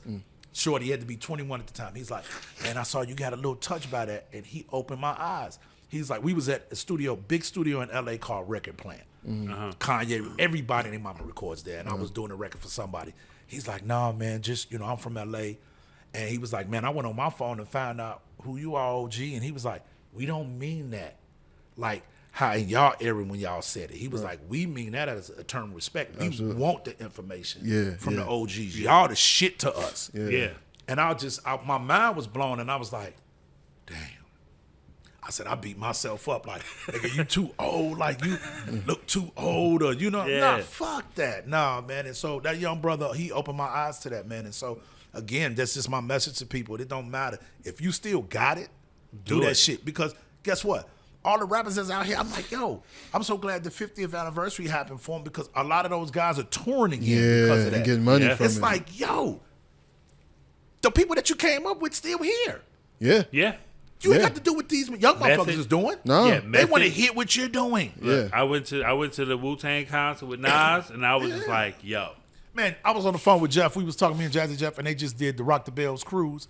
I'm like, I'm not missing another year. He said, Terry, that's the greatest shit ever. One of my guys I know, the guy used to work went to that shit, man. They was talking about how fun it was, man. Like, that's shit like that. And I'm so glad to see these people, like, a lot of them couldn't really tour or do shit for a while. Because you know, I mean, they getting money, they can even feed themselves on the shit that they did. And so many people are still eating off of this because hip hop or rap, man, $1 billion industry now. Come on, bro. Back then, it wasn't that. People wasn't getting paid for rap for real. People was really doing this for the love. You know what I'm saying? So now to see them now come back around, getting this renaissance, being able to reap the benefits of that, I love to see it. I love to see it, man. It's so fucking dope. And to see cats like Busta, I mean, hell, to see cats like Jazzy Jeff, man. Who don't get the come on, bro. Jeff. It's a funny ass story. Jazzy is married to one of our homegirls. Yeah, Lynette. That's sis. Yeah. I graduated from Morgan Park with Lynette. We graduated the same year. My son goes to Morgan Park. No shit. Nice money in Mustang. Yeah, that's what's up. Yeah, man. Absolutely. So I did this party with Jazzy Jeff some years ago. This is back when I was working with Mike James doing the sound and whatever. We was on this boat cruise, and he was there. And I remember he told me Jazzy Jeff was gonna be there, and I used to love that album, The Magnificent. Oh yeah. Right. Yeah. So I brought the copy that I had of this album to the boat so he could sign it. Yeah. And he signed that shit for me, and we was breaking down, and I set that shit down, and somebody stole my shit. Broke my motherfucking heart, man. I'll try to get you another one. Man, Joe. But man, it's just one of those things, like with him, like I forget, like I love Jeffrey Towns. Jeffrey Towns is my brother. Like Jazzy Jeff, yes. Like we have regular conversations. Yes, we talk about a lot of music, but like, somebody tapped my shoulder like, bro, do you really? I'm like, yeah. But I started thinking about it like his legacy and what he's doing and the people that he's influenced. Oh my God. Through the playlist retreat and the amount of people that he's putting together, man. Yo, it's fucking amazing to see that. And for me to say that's my friend, like before we became close, I was a fan of his. And so many other DJs like that in Chicago. You know what I mean? And so it's dope to see it. So man, keep doing what y'all do because this shit is not over. We in a different time. And rock out, man, until you don't want to rock out no more. Absolutely. Before we get out of here, right? Yep. Name your top 5 DJs that you was just in awe, like. Yeah. It don't have to be in no certain order. You know what I'm saying? You ain't got to put them just give us top 5. Damn, that's top 5. So first 2 slots is definitely got to be in no order is Ron Hardy and Frankie Knuckles. Right. That's first 2. I gotta put, and I ain't saying that because that's my man, but I have not seen an open format DJ. I'm sorry, that can rock like Jeff. I'll put him against any fucking body in the world from open format, from start to finish. You know what I mean? So I would have to put Jeff in there. I would have to put probably Louis Vega and Kenny Dope. And I'm going to put them together. You know what I mean? I ain't going to separate them. I put them together as Masters at Work. Masters at Work, yeah. I still got a vinyl from Masters at Work. Yeah. I would have to say from here, man, I got to give up my brother Wayne Williams and Andre Hatchett. And all of the chosen few. So I'm going to put, that's another slot. I got to lump them in because they were trailblazers, bro. They broke a lot of shit. No matter what kind of things that people want to say about all of those DJs that I mentioned, I can't name 5, man, but I'm gonna just go with what I just mentioned. My next question is: don't tell me records. Don't ask me what's my favorite songs. No. Okay, good. I would never ask a DJ that. Good. Top 5 from the city. From the city, shit. Okay, so I'm gonna put chosen few. I gotta put him as 1, right? That's Mike Dunn, Alan King, Wayne Williams, Tony. Big up to Andre Hatchett, especially when I was coming up. Andre Hatchett, man, was fucking giant. Yeah. So, I'm gonna say Gene Hunt. I'm going to say. So we're gonna dismiss Ronnie and Frankie, because I mentioned them. It's gonna be a lot of people pissed off at me. God damn you, Chicago. Chosen few, Gene Hunt. I'm gonna have to say Maurice Joshua. I'm going to have to say Sada. Was that 3? Mm-hmm. I'm going to have to say, shit, I'm missing somebody. Man, there's too many DJs. I like so many different people. There's so many for different genres. reasons. Yeah, it's so many. Like, I'm going to tell you who one of my favorites, if we're going to say Chicago in an open format, is Jesse Della Pena. Like, Okay. yeah, you're not familiar? No, don't tell me you're not familiar with Jesse Della Pena. I probably am, but Do not, bro. Jesse Della Pena, go do your research. Are you serious? You out of all people, you got to know Jesse. I probably know. Oh my God, I can't even begin to run his history off. Like, he's one of the coldest, bro. Like, definitely Jesse. I'm glad you asked that. It's just so many people, man. That's in the city. It's so many DJs that I like everybody. It's not, I like all y'all. Like, Is there any new DJs that you see coming up? J Star is killing shit, and people gonna take this as being biased. DJ Ty, it's my son, killing it. Like, and I ain't, he learned from me by watching, but I kind of, don't want. Oh, you getting this because that's Terriani. No, you let him find his own way. He done found his own way. Big shout to B Man, man. He's doing stuff with him. And B Man. I went to Dixon with B Man. I didn't know B Man since I was a shorty. You went to Dixon? I went to Dixon. Grammar school Dixon? Yeah, Arthur Dixon, 83rd and St. Lawrence. Yeah, Me too. We both went to Dixon. You went to Dixon? Yeah. 7th, 8th grade. Yeah, that's because we grew up. We all grew. You know where I went? We Chatham kids. So I'm a Chatham kid. Before Get the fuck out of here. Yeah, I went to y'all would know it. How old are you if your mommy answer? Can we? I'm say? 42. Okay, so no, it was changed. So I went to Sabarbro with this, which is now Arthur Ashe. We were straight rivals with Dixon Grammar School. Wait, where was Arthur Ashe at? On 85th and Ingleside. Yeah.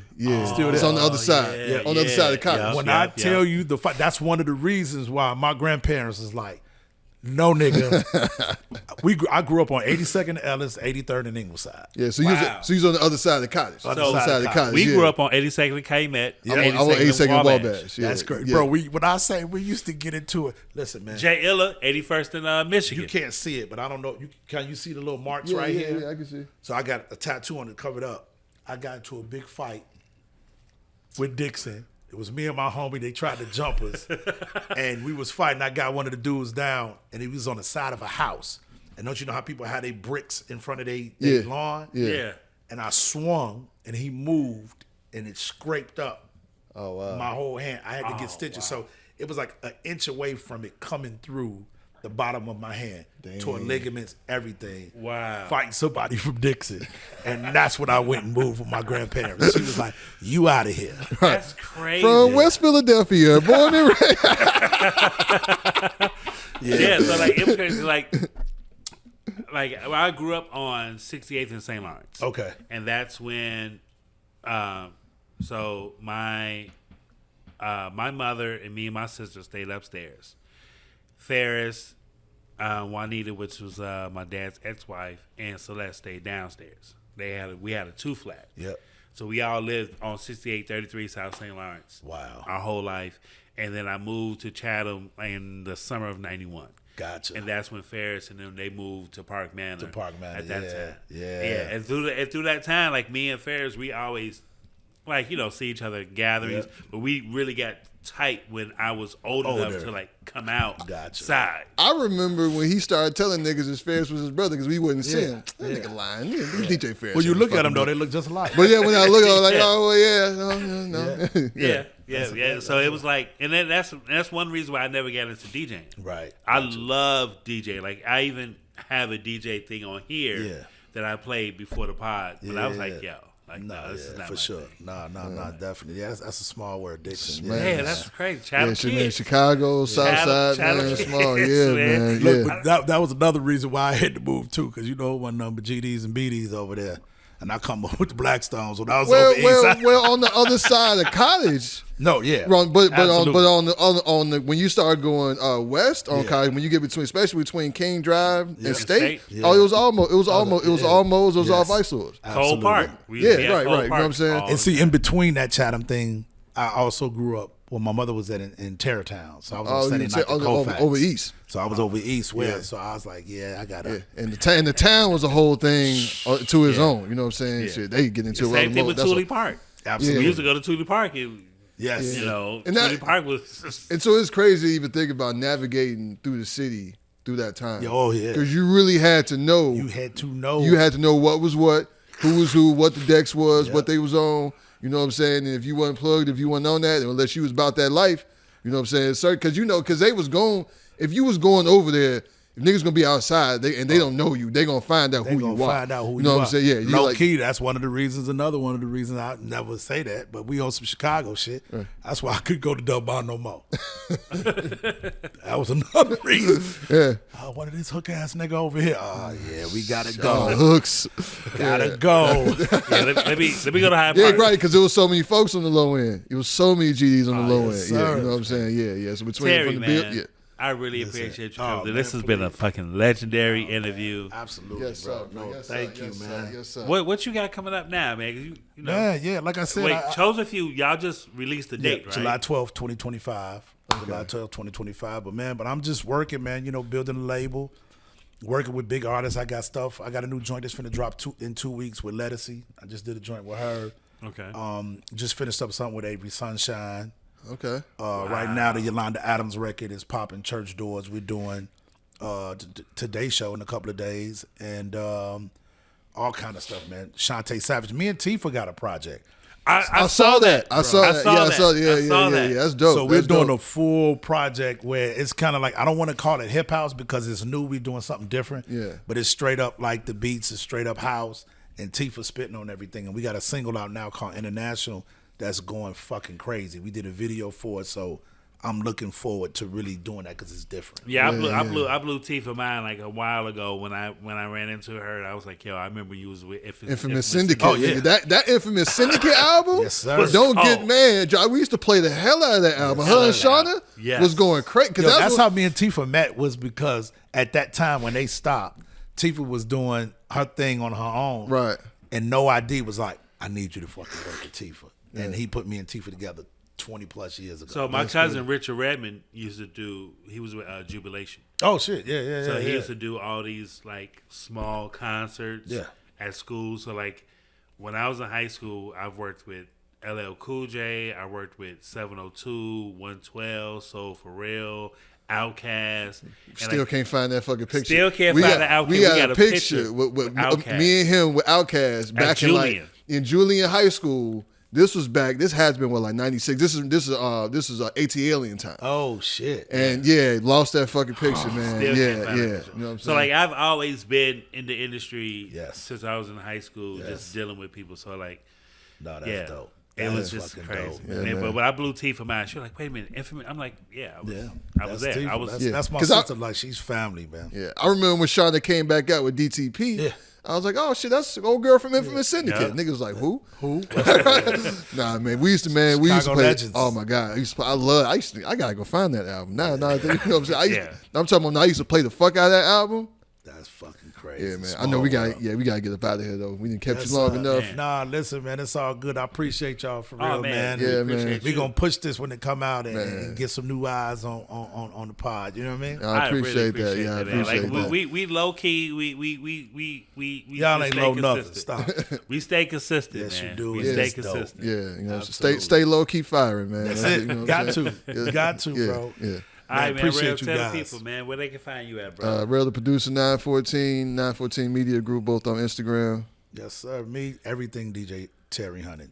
Instagram, TikTok, X, if you even fuck with that, everything DJ Terry Hunter. Everything DJ. Yeah. Hey, man, look, check it out. This is Easily Offended Podcast. You know, we really appreciate everybody liking, sharing. I'm your boy, Classic 1979 on IG. Make sure you follow E.O.P podcast.com. Damn, God, I always fuck up the website. E.O.P podcast, nigga. .com. E.O.P podcast. It's 2 P. Yeah, E.O.P podcast. It's 2 P's. E.O.P podcast.com. Make sure y'all check us out there. Make sure y'all follow us on YouTube, man. And we really appreciate it, man. We out. Peace. Peace.